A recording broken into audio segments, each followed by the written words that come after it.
So why should we boycott factory farming? Let's face it, we're doing a pretty average job at being human.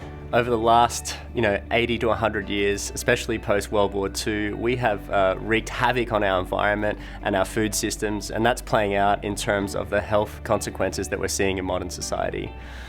If we think about the biggest impact that we have on the face of the planet right now, it would have to be agriculture. Whenever you fly in a plane and you look out of the window, the main way that we interact with the face of the planet, apart from housing for that matter, is via agriculture. And that is having a huge ecological impact on the environment.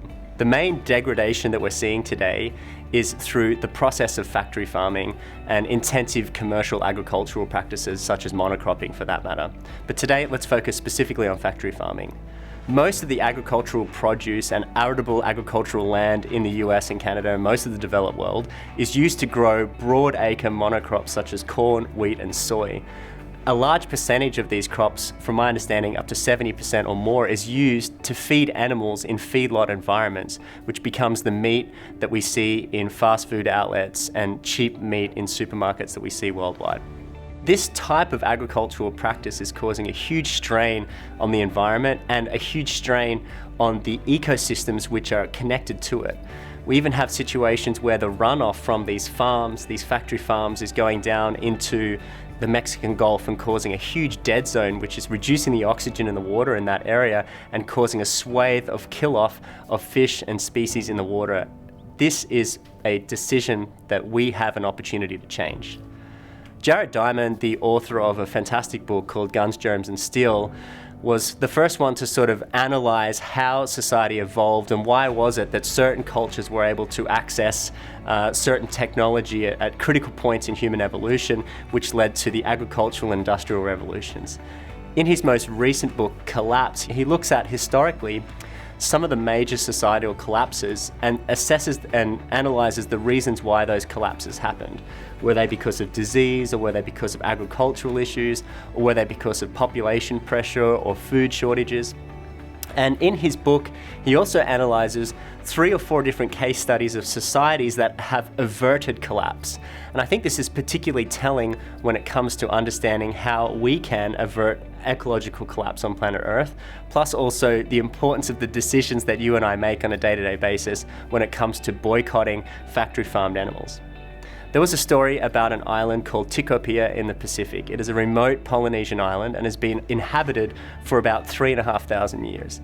These Polynesian people came from, as we now know, North Philippines and southern Taiwan, and for whatever pressures they were under at that point in time were unaware, ventured off into the Pacific to find new homeland. This particular island, Tikopia, is the top of a volcano that comes out in the middle of the ocean. The closest island is about a day's sailing, of which there's about 100 people on that island, and then it's another day or two to the next major inhabited island. A vessel visits this island once a month at average, and sometimes a lot less. So it's one of the most remote places on Earth that's inaccessible via plane or helicopter. These people have successfully lived and maintained a steady population on this island for thousands of years, but they made one critical distinction in how they saved their island from collapse in comparison to other islands that have collapsed, such as Easter Island, which is well documented. A few thousand years ago, the 4 chiefs on the island got together to discuss some of the challenges that they were facing at the time. One of the big challenges was that in Polynesian culture, pigs are seen as a status symbol. So the culture collects pigs and they eat pigs for ceremonial and nutrition purposes as a foodstuff. But one of the things the chief was noticing is that these pigs were taking up more food in order to produce a pig than it would be to utilize that food for other purposes, such as feeding it directly to humans as opposed to feeding it to the pigs. This was causing a shortage of food on the island, and they were having to grow excess food just to feed the pigs, and it's an inefficient method of converting food into protein. So they decided to, against a lot of their culture and ethics, to get rid of all the pigs on Tikopia. This happened over a period of time, and they transitioned to plant-based foods with some protein sources from a more sustainable area, such as the ocean of which they lived on. This decision eventually resulted in them averting political disruption, ecological collapse, and also population collapse.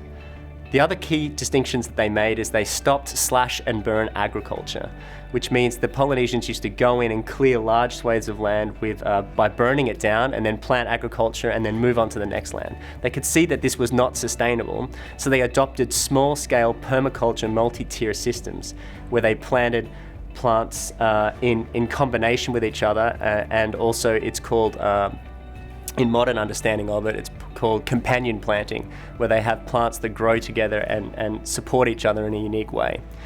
This system of agriculture is a dense system of agriculture which provides small plots of land for small community members, but is incredibly efficient at providing year-round harvest opportunities.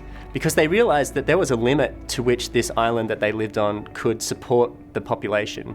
And by making these key distinctions, specifically around how to get more efficient food sources without ruining the environment or having to grow excess food, which puts more stress on the environment, plus also, in particular, how to do multi-tier local permaculture style agriculture, were two incredibly key distinct decisions that they made thousands of years ago. To this very day, there is 1,100 people living on that island, and they live in harmony and have complete access and food security on that island. Had those chiefs not made that decision, it could have been a very different story and something similar to the ecological collapse that we've seen on Easter Island. Now, if I take this idea of Tikopia and helicopter out and look at what we're doing in the world right now, we are chopping down huge parts of the Amazon rainforest to grow corn, wheat and soy, and then we're shipping that to factory farms in North America in particular, where we're feeding it to these animals. And these feedlot environments are horrible environments for the animals. They are no longer in a natural environment. They're huddled in numbers that would disturb even the most ardent viewer. And on top of that, they get sick because these animals were never designed to eat this food. So they have to be fed or injected hormones and antibiotics in order to try to keep them alive and healthy up until the time that they're slaughtered. There's 2 or 3 major reasons why we shouldn't be doing this. 1, it doesn't make sense to chop down the Amazon rainforest to grow food for cattle. 2, the ecological impact of factory farming is immense and it's been well documented, especially when it comes to runoff and dead zones in the ocean, and additionally when it comes to the degradation of topsoil. And 3, the health impact of eating factory farm animal products. The resulting products from factory farm animals are high in omega-9 and omega-6 fatty acids when in comparison to omega-3 fatty acids. It has been shown that this type of animal products causes inflammation in the body, which can cause all sorts of chronic degenerative disease, from heart conditions to cancer, etc. It's at this point in time in our history that we need to come together as a conscious community and make a new decision about what we're going to eat in order to not only preserve our health, but also preserve the health of the planet that we live on, and also be more compassionate to animals. And that is why I think we should boycott factory farmed animals.